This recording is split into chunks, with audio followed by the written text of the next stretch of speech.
Hello दोस्तों, एक बार फिर से आपका स्वागत है हमारे ऑनलाइन यूट्यूब चैनल पर।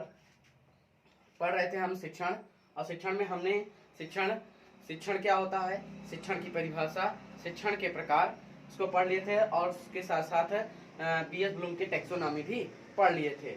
अब इसके बाद हम देखते हैं शिक्षण में शिक्षण के सोपान को पढ़ेंगे आज, और शिक्षण के चर तथा कार्य क्या होते हैं, और शिक्षण की अवस्थाएं क्या होती हैं। ठीक है, तो हम पढ़ेंगे आज शिक्षण के सोपान। सबसे पहला हमारा टॉपिक है शिक्षण के सोपान। शिक्षण के सोपान। तो शिक्षण के सोपान, चाहे सोपान कहें हम, चाहे पद कहें, चाहे तत्व कहें, या फिर संघटक, ये सभी पूछा जा सकता है। शिक्षण के सोपान के स्थान पर कह देगा कि शिक्षण के पद बताइए, या शिक्षण के पद कितने होते हैं, शिक्षण के तत्व कितने होते हैं, या फिर शिक्षण के संघटक कितने होते हैं। तो ये हमारा शिक्षण के सोपान में पढ़ेंगे हम। शिक्षण के सोपान 4 बताए गए हैं, यानी सर आई के डेविस ने शिक्षण के 4 सोपान बताए हैं। क्रम से याद रखेंगे, कभी कभी क्रम भी पूछता है। नंबर 1 हमारा योजना, जिसे मनोविज्ञान की भाषा में नियोजन कहा जाता है। ठीक है। दूसरा है हमारा व्यवस्था, जिसे मनोविज्ञान की भाषा में संगठन कहते हैं। तीसरा हमारा है मार्गदर्शन, और चौथा है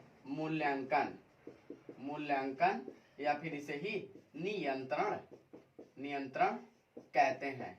मार्गदर्शन को मनोविज्ञान की भाषा में अग्रसारण कहा जाता है, अग्रसारण। ठीक है।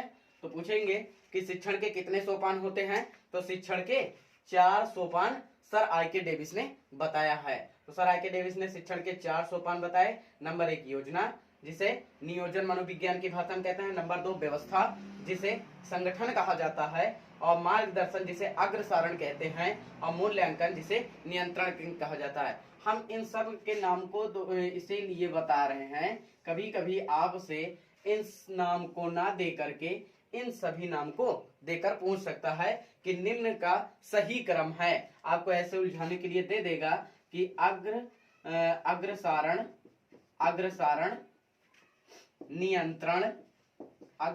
नियंत्रण, उसके बाद नियोजन और आपका संगठन। 3-4 ऑप्शन करेगा, और एक ऑप्शन आपका होगा नियोजन, एक ऑप्शन आपका ये होगा नियोजन, संगठन, अग्रसारण, नियंत्रण। तो आप इसके क्रम को जरूर ध्यान रखिएगा। इसके बाद आता है हमारा शिक्षण के चर, यानी शिक्षण के 3 चर मुख्यतः बताए गए हैं। नंबर 1 स्वतंत्र चर, नंबर 1 स्वतंत्र चर, नंबर 1 स्वतंत्र चर, नंबर 2 आश्रित चर, और नंबर 3 हस्तक्षेप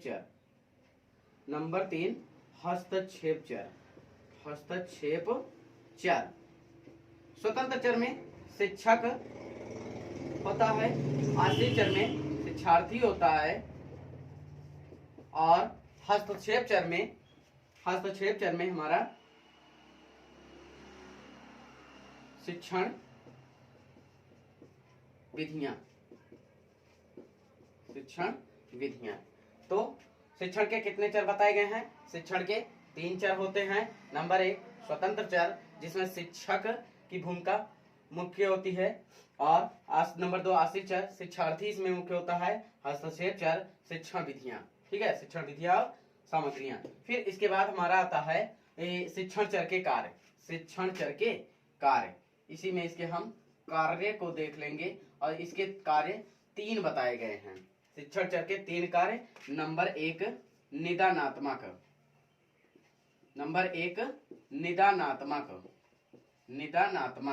नंबर 2 हमारा आता है निदानात्मक के बाद उपचारात्मक, उपचारात्मक, ठीक है। और नंबर 3 आता है हमारा मूल्यांकन कार्य, मूल्यांकन कार्य, ठीक। तो शिक्षण के कितने चर बताए गए हैं? 3 चर होते हैं। नंबर 1 निदानात्मक, नंबर 2 उपचारात्मक, नंबर 3 मूल्यांकन। निदानात्मक क्या होता है? इसमें बच्चों के कमियों को पता लगाया जाता है और उसी के अनुरूप उनमें उपचार किया जाता है। तो ये निदानात्मक और उपचारात्मक कार्य। मूल्यांकन क्या होता है? किसी भी टेस्ट के माध्यम से हम बच्चों का मूल्यांकन करते हैं, चाहे वाद विवाद करके, चाहे प्रश्न पूछ करके, मौखिक या लिखित, किसी भी माध्यम से। इसके बाद हमारा आता है इसी निदानात्मक में एक हमारा आता है कार्य विश्लेषण। कार्य विश्लेषण, ये फैक्ट को याद रखिएगा, ये मोस्ट इंपॉर्टेंट है।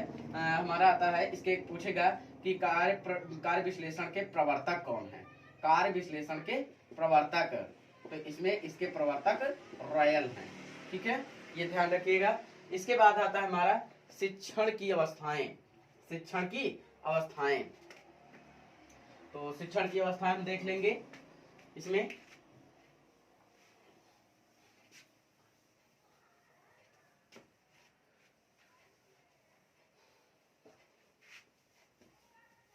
शिक्षण की अवस्थाएं, इसमें हमारा शिक्षण की अवस्था,